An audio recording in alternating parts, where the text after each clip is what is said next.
مادر سرآغاز هستی بشر، آفرانده و ادامه بخش حیات انسانیت می باشد.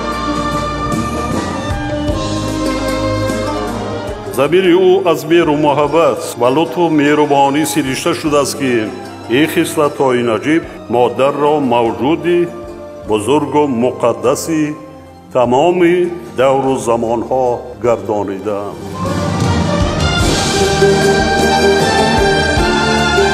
بزرگان عالم از قدیم تا به امروز رحم و شفقت، فضیلت و پارسایی، فروتنی و خاکساری، زحمت و بیدارخوابی‌های مادر را ستایش می‌کنند و به نام پاکش حمد و ثنا می‌خوانند.